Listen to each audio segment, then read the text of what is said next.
नमस्कार, बहुत स्वागत है आपका। आप देख रहे हैं धर्मा सन्मार्ग। बैसाख माह की पूर्णिमा को बुद्ध पूर्णिमा भी कहते हैं। बैसाख माह के संपूर्ण महीने में लोग स्नान और दान करते हैं, जब तक पूजा पाठ करते हैं। और इस पूर्णिमा के दिन स्नान, खासकर पवित्र नदी सरोवर में नहाने का विशेष विधान है। अगर हम शास्त्रों की माने तो बैसाख माह में अगर आप स्नान नहीं भी कर पाए हैं तो सिर्फ पूर्णिमा तिथि के दिन आप अगर गंगा स्नान करते हैं, पवित्र नदी स्नान करते हैं तो उतना ही पुण्य मिलता है। लेकिन आपने वहाँ भी नहीं किया है तो कोई बात नहीं, घर में ही नहाने के पानी में गंगा जल या तुलसी के पत्ते डालकर नहाएं। लेकिन देखिए, आज लग रहा है ग्रहण। अब ग्रहण समाप्त होने के बाद तो आप स्नान करेंगे, तब नहाने के पानी में गंगा जल या तुलसी का पत्ता डालकर ही नहाइएगा, तभी आपको इसके पूरे फल प्राप्त होंगे। अब इस दिन भगवान बुद्ध का जन्म भी हुआ था, इसीलिए इसे बुद्ध पूर्णिमा भी कहते हैं। इस दिन पीपल के वृक्ष की खासकर पूजा करने का विधान है और माँ लक्ष्मी के प्राप्ति के लिए बहुत तरह के उपाय भी इस दिन किए जाते हैं, क्योंकि वैसे भी पूर्णिमा तिथि माँ लक्ष्मी को सबसे ज़्यादा पसंद है। और जब बैसाख की पूर्णिमा की बात आए तो पीपल के वृक्ष की पूजा करने का विशेष विधान होता है। तो इस दिन भगवान बुद्ध के जन्मोत्सव के साथ माँ लक्ष्मी को मनाने का भी प्रयोग किए जाते हैं। अकाल मृत्यु, रोग, बीमारी से मुक्ति पाने के लिए जल से भरा हुआ घड़ा दान करने का विधान है। और इस दिन चूंकि खंडग्रास चंद्र ग्रहण लग रहा है, हालांकि ये भारत में नहीं दिखाई देगा, जैसे कि बंगाल की खाड़ी में या उड़ीसा के कुछ हिस्सों में दिखाई देगा, फिर भी इसका सूतक काल लागू नहीं हो रहा है। इसलिए जो लोग भारत में रहते हैं उनको यहाँ पर पालन की आवश्यकता नहीं है। अब बैसाख पूर्णिमा को बुद्ध पूर्णिमा भी कहा जाता है, क्योंकि भगवान बुद्ध जो श्री हरि विष्णु के अवतार हैं, इसी दिन अवतार लिए थे। और इस दिन बैसाख पूर्णिमा के दिन कुर्म जयंती भी मनाई जाती है। इस दिन खास प्रयोग किए जाते हैं धन की प्राप्ति के लिए। भगवान विष्णु ने कछुए का रूप धारण किया था, उस पर सुमेरु पर्वत को टिकाया था। तो सुमेरु पर्वत को मथनी के रूप में समुद्र में स्थापित करने की बात आई, तब भगवान विष्णु कछुए के रूप में आए थे, इसीलिए कुर्म जयंती भी इसी दिन मनाया जाता है। तो चलिए जानते हैं विशेष प्रयोग जो आपके जीवन को बदल देगा। देखिए, पूर्णिमा के दिन सबसे पहले तो पूरे घर की सफाई करनी चाहिए अच्छी तरह से। घर के मुख्य दरवाजे पर आम के पत्तों का बंधनवार लगाना चाहिए।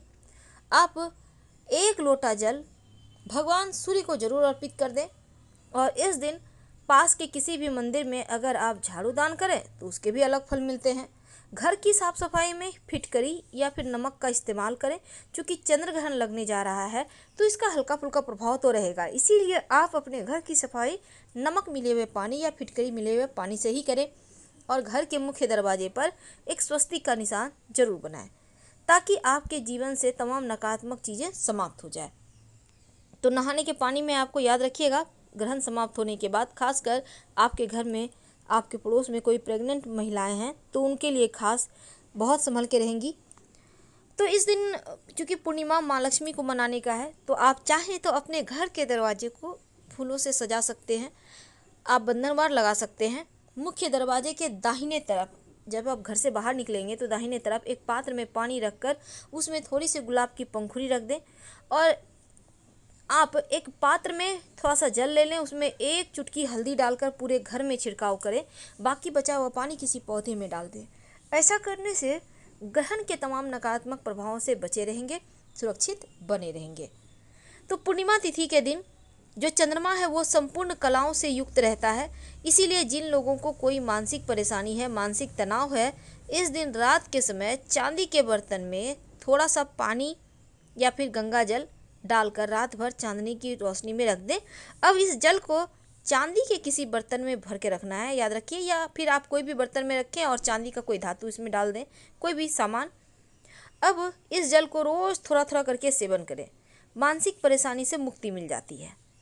पूर्णिमा तिथि है तो खीर खाने का भी विधान है, आप खीर खा भी सकते हैं। इस दिन फिटकरी का विशेष प्रयोग किए जाते हैं, क्योंकि देखिए ग्रहण लग रहा है ना, तो ग्रहण लग रहा है तो एक फिटकरी का टुकड़ा अपने घर के हॉल में, ऐसे जगह जहां हर कोई आते जाते रहता है, वहां पर किसी बर्तन में, कांच के बर्तन में रख दें।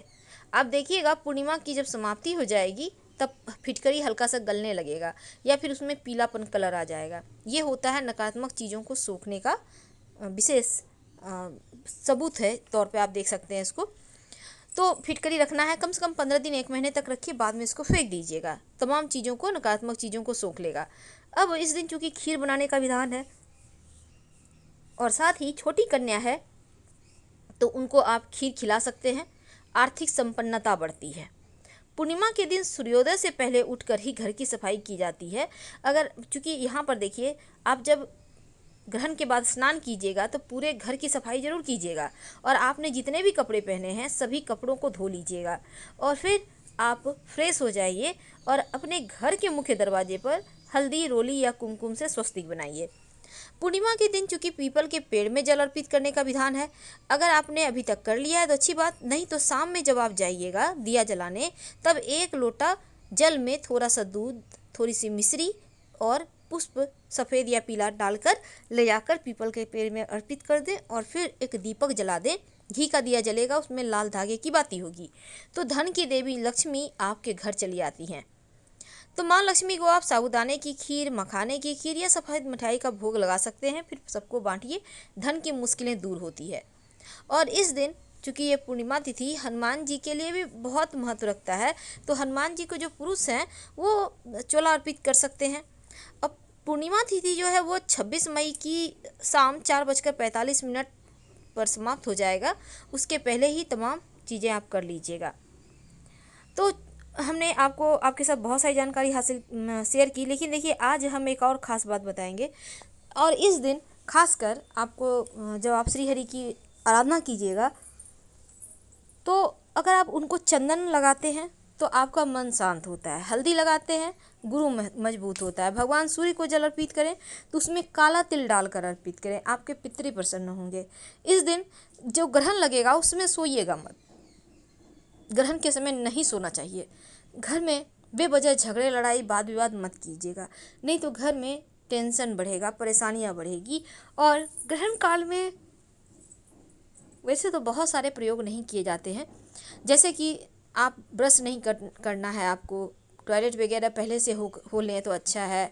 इसके साथ खाना वगैरह पहले से आप खा लें और अगर खाना बना हुआ है तो हर एक चीज़ में, खाना है, मिठाई है, दूध है, दही है, सब में एक एक तुलसी के पत्ता रख दें। बाद में तमाम तुलसी पत्ते को उठाकर कहीं मिट्टी में दबा दीजिएगा। इससे आप और आपका खाना दोनों ही सुरक्षित रहेगा। इस दिन खुले आकाश के नीचे खासकर जो प्रेग्नेंट महिलाएं उनको नहीं जाना है। अब पूर्णिमा तिथि है तो शाम में आप अपने घर में दिया बाती तो करेंगे ही, ताकि धन की देवी माँ लक्ष्मी प्रसन्न हो। तब एक छोटा सा प्रयोग कीजिएगा। एक लाल कपड़े में छोटा सा लाल कपड़ा ले लें, उसमें एक लौंग रखकर माँ लक्ष्मी के सामने रख दें और उसको बांध कर अपने धन के स्थान पर रख दें। ये हो गया स्थिर लक्ष्मी का प्रतीक। जब आप इसको कस के बांध देते हैं तो लक्ष्मी स्थिर हो जाती है और धन आता है, खर्चे कम हो जाते हैं। कभी कभी जीवन में बहुत परेशानियां आती है, तब इस पूर्णिमा को यानी ग्रहण समाप्त होने के बाद रात में सोने के पहले जितना ज़्यादा हो ओम नमो भगवते वासुदेवाय का जप कीजिएगा। और रात में सोने के पहले 2 लौंग लीजिए, अपने हाथ में अपने सर से 3 बार उल्टा वार लें। चाहे तो पूरे घर परिवार के लोगों के सर से वार सकते हैं या उनको टच भी करके आप लौंग ले सकते हैं। 2 ही लौंग लेना है, सभी के लिए हो जाएगा। और फिर घर से उत्तर दिशा की ओर फेंक दें। घर में जो आपके बेवजह धन खर्च हो रहे हैं वो रुक जाएंगे और बरकत होने लगेगी।